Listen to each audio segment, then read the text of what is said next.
Hello guys, I'm Hunnie and welcome to Hunnie Films. Imagine this. It's the weekend and you are strolling through a European art museum. You stop in front of a masterpiece from the 19th century, admiring how the artist handled the light and shadow.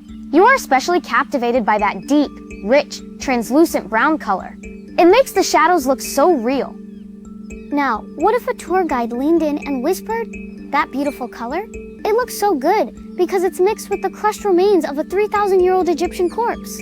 Would you get goosebumps? Don't worry, this isn't a ghost story. In Western art history, this was a very real pigment used for centuries. Its name is brutally honest, mummy brown. For a long time, I thought mummy brown was just a fancy name, like how baby oil isn't made of babies. But historians have confirmed, people back then were surprisingly literal. Mummy brown was actually made from mummies dug up in Egypt. The process was simple and crude. Pigment merchants would ship dried mummies, human or cat, back to Europe. They would strip off the bandages, crush the dried body parts, and grind them into a fine powder. Finally, they mixed it with lavender oil and pitch. And there you have it, a tube of smooth, rich corpse paint. You might ask, were Europeans crazy? Why use corpses for paint?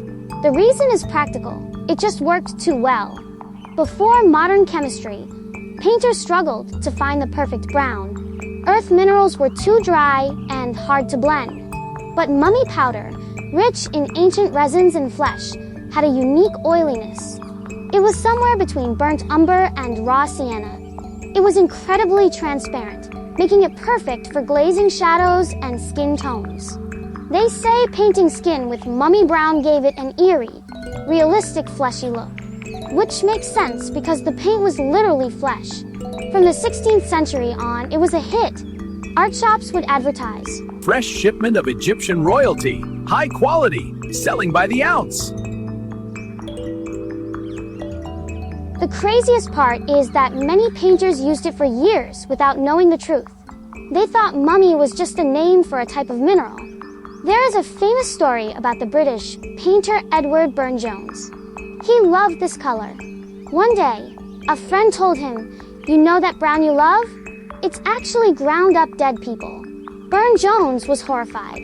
He didn't believe it until his friend took him to a workshop and showed him the body parts being ground up. His world collapsed. He ran home, gathered every tube of mummy brown he owned, and marched into his garden. He dug a hole and solemnly buried the paint tubes, giving them a proper funeral. It is said to be the only funeral for paint in art history. This madness lasted until the early 20th century.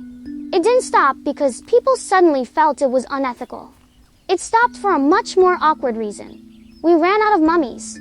After centuries of being ground into paint, burned as fuel, and even eaten as medicine, yes, Europeans ate them too, the supply dried up. In 1964, a famous pigment company, C. Robertson, officially stopped production. Their director told Time magazine, "We might have a few odd limbs lying around, but we are out of mummies." Today, synthetic chemicals have perfectly replaced that eerie brown. We no longer need to disturb the dead to paint shadows.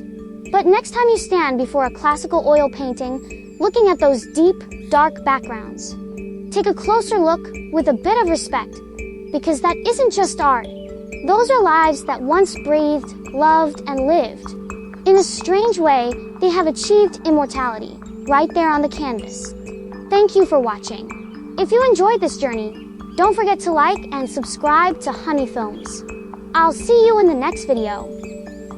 Subscribe to my channel.